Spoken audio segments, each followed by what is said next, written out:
Hello. Okay, so I just finished reading this book by Adam Rutherford, who's a geneticist at UCL, University College London, Sunday Times bestseller. It's called How to Argue with a Racist: History, Science, Race and Reality. Um, really good book, which was actually a gift from Dean, so thank you if you're watching this. I'll just read you the back because I read the back and everything else before I read it. It's only 150 pages, so it's a very short book, but it's a lot of good stuff in it, some quite entertaining and surprising stuff as well.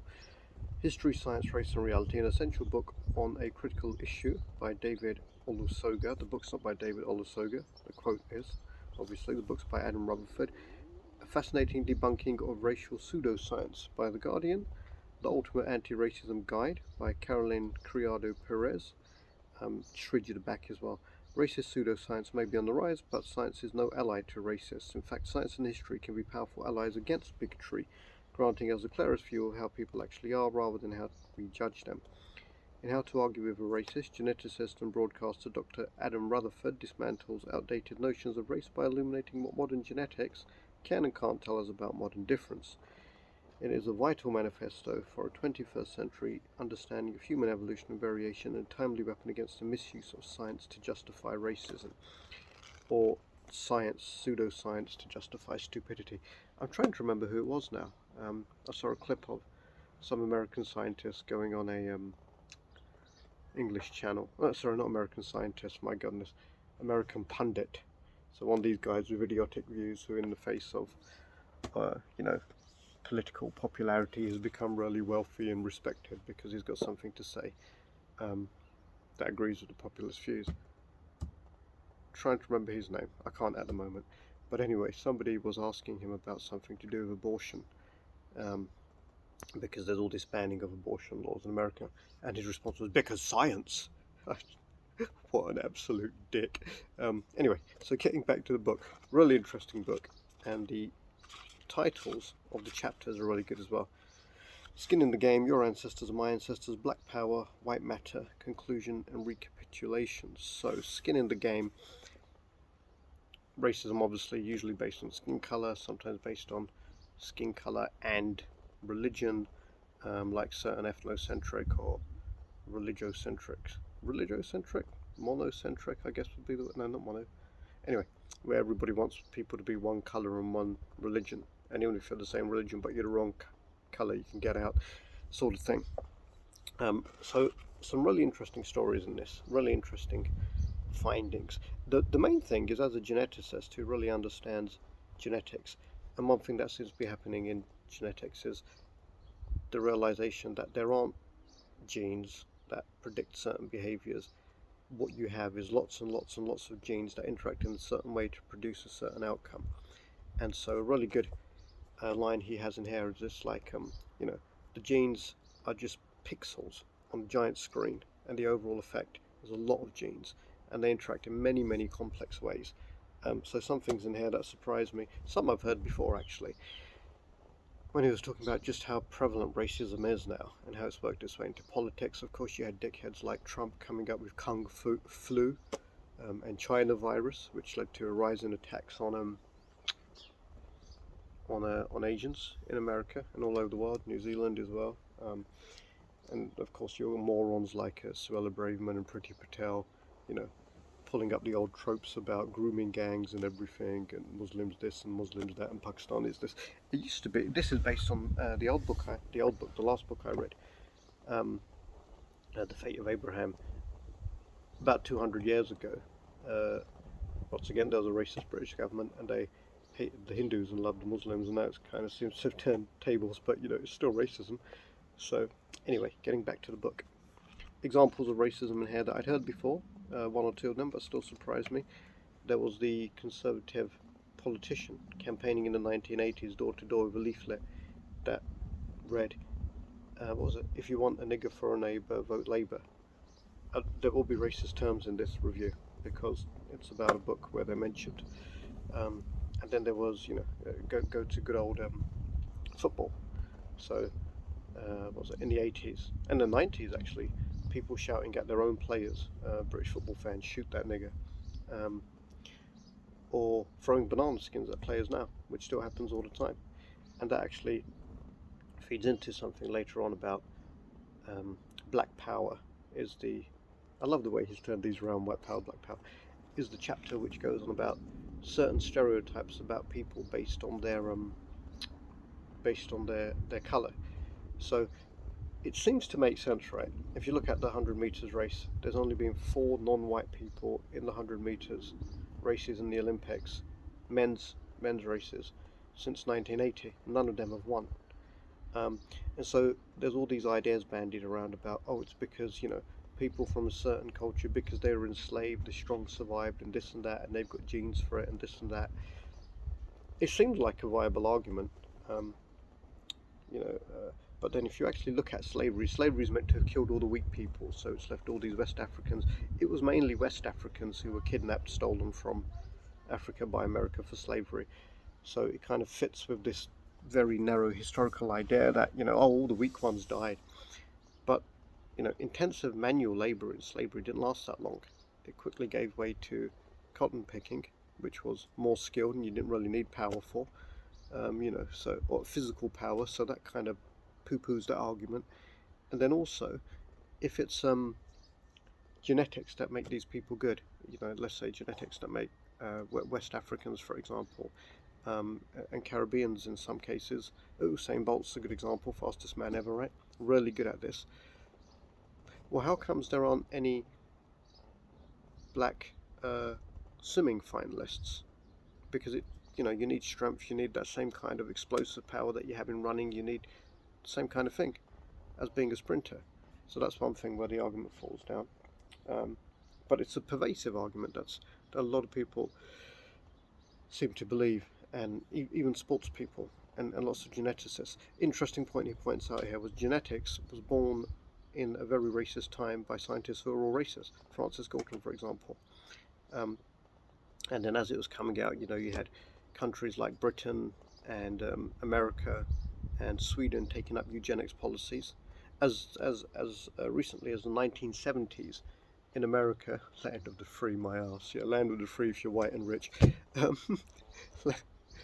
forced sterilizations of Native Americans. Yeah, as recently as the 70s. I was born in the 70s. And 10 years ago that would have just shocked me, like, how can that happen? But now the world's become more and more racist, so you actually see how that could happen. Why has the world become more and more racist? Because of policies. Most of these policies, it says in here, most of these cultural ideas come from European colonialism, which is the same as America. That was all the white people in America, European colonialists initially, the Dutch, the English, the French, the Spanish, etc. One concept in here I learned which is really interesting, admixture, which is important as well, which is the whole idea of racial purity. I'm going to upset a lot of white supremacists here. Such bullshit. Yeah, there's only about 1 people on Earth who have remained fairly racially pure because they're so isolated in such a small community, and they're in northern Pakistan. I can't remember, the Karlak people or something. I forget the actual name. Everyone else is a mongrel. Massive mongrel. There's actually more genetic variation within Africa than there is in the rest of the whole world. So this will upset a lot of people as well. Let's say you're a white supremacist. Well, sorry, but you're actually more similar to an African than that African is to other Africans. That is brilliant. Also, it goes on about the mathematics of genealogy. Now, people are fascinated with being pure or being this or being that. And sure, it's fun. You can say, oh, I was related to royalty, or I was related to this or that. Johnny Depp's ancestors include slaves, American slaves, and stories like that. Sounds fun. But then every time you find a relative who's famous, well, guess what? You had tens more who maybe just had stories that are completely forgotten. So what's really the significance on that? It makes you feel good about yourself. Okay, the white matter one concentrates a lot on the dominance of intellectual fields by particularly Ashkenazi Jews, who came from the Middle East and are now the main group of Jews in America, who are massively overrepresented according to how much of the world population they make up. For example, in things like winning the Nobel Prize, Nobel laureates, 144 of them currently, or there was in 2020 when he wrote this book, whereas there's not a single black Nobel laureate. The main message of the book is genes seem like a very convincing argument for this. And you look at certain diseases as well, like sickle cell, and oh, that only happens to Africans. No, that only happens to people where there's a prevalence of malaria. They're not all African. So that kind of craps that concept of race being the answer as well. So also learnt about a website called Stormfront, the biggest white supremacy website on the planet, and all these people love their genetics tests. And they'll go on about, oh, I'm 99% white or something, or white power, hey, all blood, or but then they always fail to mention when it shows that actually they're a bit African as well, or a bit Jewish as well.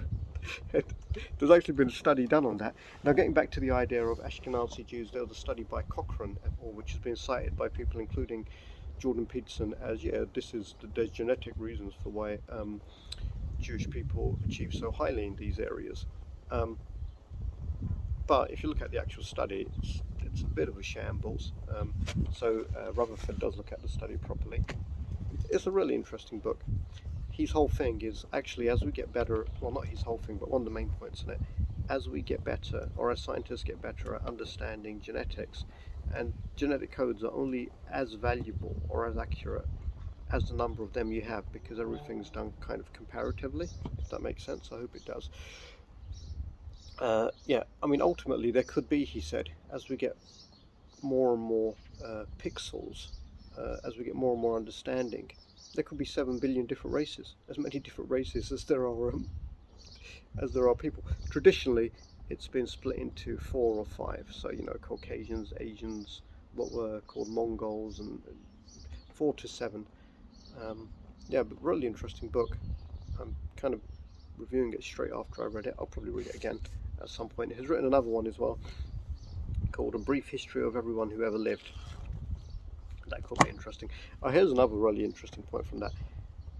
The main gene that has been shown to affect the pigmentation of the skin, how white, how brown, how much coloration you've got, the oldest sample of that gene was actually found in Ethiopia. So it's not a European thing. and the answer for that is where